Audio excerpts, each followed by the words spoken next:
Hello' everyone, মই কেইদিনমানৰ কাৰণে টিয়কৰ মাহীৰ ঘৰত থাকিবলৈ আহিছোঁ। এইফালে দেখিছেনে বৰষুণৰ পানীত হাঁহকেইটাই কেনেকৈ নিজকে চাফা কৰিছে। সঁচাকৈ জীৱ জন্তুবোৰক ভগৱানে আমাৰ নিচিনাকৈ মাতটোহে নিদিলে, কিন্তু বাকী সকলোখিনি জ্ঞান সমানেই দিলে। আৰু এইফালে চাওকচোন, মাহীহঁতৰ গাঁৱৰ পৰিৱেশ ইমান ধুনীয়া। বৰষুণ দিয়াৰ কাৰণে পথাৰখন উপচি আছে। আৰু আহি আমি এয়া বৰা বজাৰ পালোহি। বতৰটো চাওকচোন, একদম আন্ধাৰ কৰি আনিলে। বৰা বজাৰত দুটামান কাম আছিলে, সেইকেইটা কৰি আমি ৰেষ্টুৰেণ্ট পালোহি। আৰু লৰালৰিকৈ আমি ৰেষ্টুৰেণ্টৰ ওপৰলৈ বুলি উঠি গৈছোঁ দুই। টিয়কলৈ আহিলে প্ৰায়ে এইখন ৰেষ্টুৰেণ্টত খোৱা হয়। যিহেতু আমি খাই ভাল পোৱা মানুহ, গতিকে লগ পালেই দুয়োটাই প্লেনিং বনাওঁৱেই খাবৰ কাৰণে।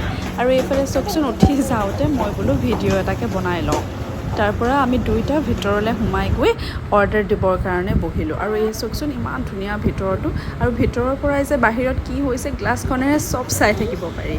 আৰু এইফালে ভাইটি বিজি, কি খাম কি নাখাম দুয়োটাই ডিচাইডেই কৰিব পৰা নাই। তাৰপিছত ৰেষ্টুৰেণ্টৰ দাদাজনে আহি আমাক এটা ডিছ ছাজেষ্ট কৰিলে যে ট্ৰাই কৰিব পাৰে। তো আমি সেইটোৱে কৰা যাওক বুলি ভাবি তাকে অৰ্ডাৰ দিলোঁ। আৰু এইফালে আমাৰ খানা আহি গ'ল। পাৰাঠাখন কিন্তু একদম জ্বলাই পেলালে দেই। বাকী চিকেনৰ আইটেমকেইটা ভালেই আছিলে খাবলৈ। আমাৰ খোৱা হলত ককালৈ বুলি পাণ এখন পেক কৰি ঘৰলৈ আহিলোঁ। আজিলৈ আহিছোঁ। মোৰ ভিডিঅ'বোৰ যদি চাই ভাল পায়, প্লিজ ছাবস্ক্ৰাইব কৰি দিব দেই।